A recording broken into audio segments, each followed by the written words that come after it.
Okay, fine, I'll review Spooky's House of Jump Scares, since you all want it so bad. You know, there are a lot of other lesser-known horror games I could be covering this week, like Tormentum or Guilt in the Shadow, but all you guys want is the popular one that everyone knows about.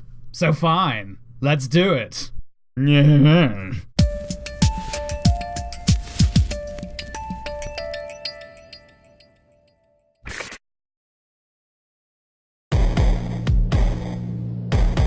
So for the past few weeks, there have been two specific horror games completely blowing up all over the internet. One of them is Five Nights at Freddy's 3, an incredibly boring game that's already come out 2 times before, and the other one is Spooky's House of Jump Scares, which you've all been asking me to review on Facebook and Twitter over and over again to no end. At first I didn't want to cover this game, partly because it's not really a hidden game anymore, and partly because of the name Spooky's House of Jump Scares. I kind of assumed this would be a joke game, which didn't really interest me all that much. And I also assumed it would be, joke game or not, completely loaded with jump scares, which also didn't interest me. See, despite how well adjusted I might seem, I actually hate jump scares. Not because they're lame, which they are, unless they're done right, which they never are, but because I'm sensitive to jump scares.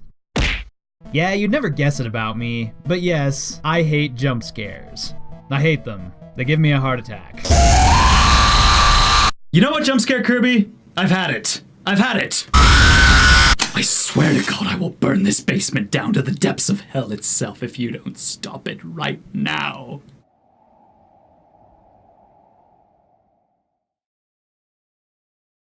So yeah, I don't really like talking about jump scares, and I don't really like talking about games littered with jump scares, because I like to think I'm more professional than that, and I rarely even get an opportunity to praise jump scares anyway. See SCP Containment Breach. But this game, Spooky's House of Jump Scares, is actually quite different. It isn't just a bunch of jump scares.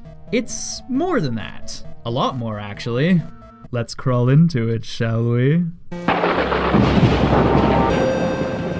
So at the beginning of the game, you the player are forced to enter a big spooky pixelated mansion, owned by a little floating ghost girl named Spooky. Hello, I am Spooky, and this is my home. Can you, humble player, make it through 1,000 rooms?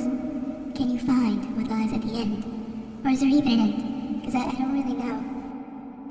Anyway, just go. Yeah, there's the plot of the game right there.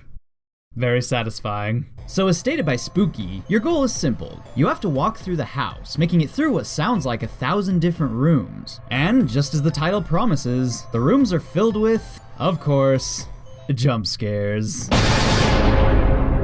The stupidest jump scares you'll ever see in your life. At first, the game seems cute. You get jump scared and then you laugh at yourself for getting jump scared, and yeah, it's just cute. But then, later on, things start to feel a bit different. The atmosphere gets weirder, creepier, and you start to feel uneasy, like you're being followed, or like something very horrible is about to happen. Oh God, what is that? It's a monster! It's a monster and he's chasing me! It's Amnesia, it's Slenderman, it's Outlast, it's everything and it's coming to get me right now! Damn you, spooky pumpkin! Yeah, Spooky's House of Jump Scares may be cute at first, but it gets a lot more intense as it goes on. As you go deeper and deeper into the mansion, things get more real and dangerous. There are countless different monsters in the game that'll chase after you and try to kill you, and they get faster and creepier as the game goes on. It's kind of like a mix of a bunch of different horror games all rolled into one, and it actually does manage to be scary. If anything, it reminds me of SCP Containment Breach, and that's not a bad thing. It's basically Containment Breach with a cute cartoony style and a quirky sense of humor, and that alone gives it an identity.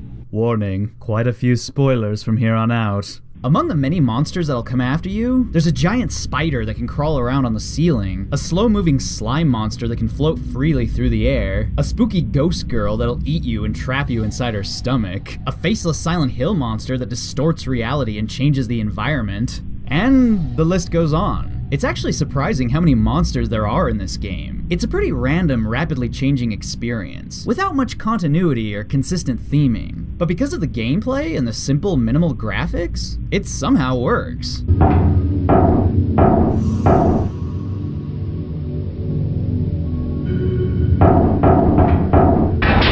game is incredibly simple. It's just room after room after room. You never know what the room will look like next or what'll be waiting inside it. Half the time, it feels like the game's just trolling you. One minute you'll be in an empty room with nothing out of the ordinary going on. The next minute you'll be in a big forest with killer deer monsters leaping out from the trees and trying to eat you alive.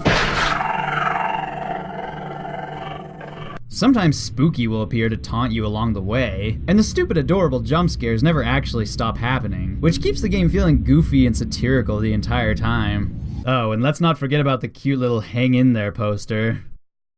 I approve. If I did have one big criticism of this game, and believe me, it's hard to even criticize a game that doesn't actually take itself seriously, I would say that it's a little not scary enough. I mean, don't get me wrong, this game is scary. It's totally tense, and it keeps you on the edge of your seat the entire time. But what I mean to say is, it feels like the game misses out on a lot of opportunities to be even scarier. I mean, most of the monsters aren't that threatening. They don't really do much of anything. Most of them just chase you around from one room to the next, and it's usually pretty damn easy to outrun them. At one point, you'll have a really scary, effective monster with a lot of thought and effort put into it. But then, at another point, you'll have something that just feels pointless. Take for instance the worm monster.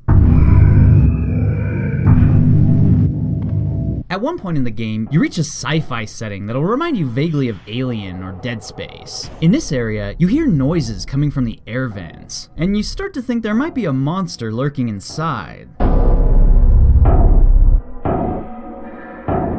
Eventually, the game actually makes you go inside the air vents, and it's fucking terrifying. Now this, right here, could have been a great build-up for some really terrifying horror. But what does it all build up to? The stupid worm monster, who chases you around in a way that's like no different from any other monster in the game. Compare this to the Merchant, arguably the game's scariest monster.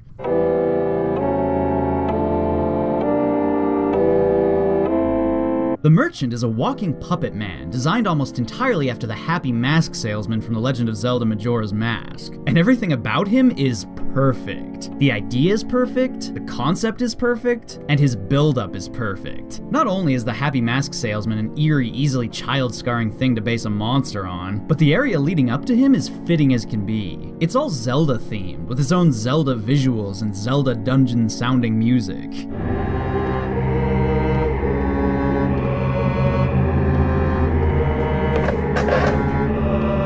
The Merchant himself is threatening, and a lot harder to deal with than half the other monsters in the game. He always spawns behind you, and he kills you if you aren't looking directly at him. Kinda like SCP-173. And if he does manage to kill you, this is what happens afterward.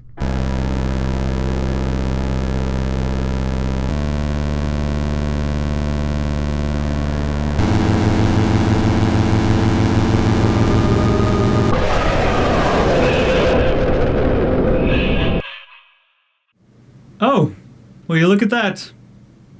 Oh wait, you can't.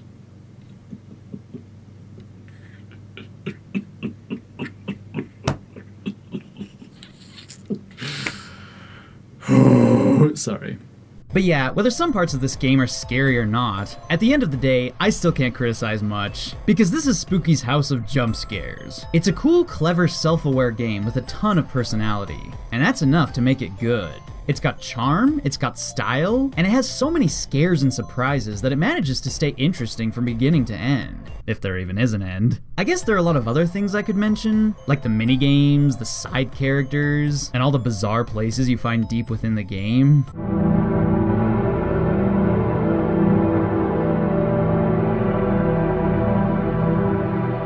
And there are also a few other things I could criticize, like the glitches that need to be fixed, the gameplay engine that's a bit unimmersive at times, and the fact that I get stuck on objects every 2 seconds. But you know what? I need to get on with Resident Evil month. I don't have time for this. I like this game, okay?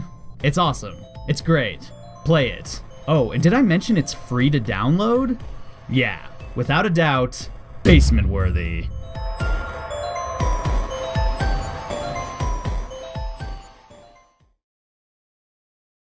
Spooky's House of Jumpscares. Like Mother always said, it's what's on the inside that counts.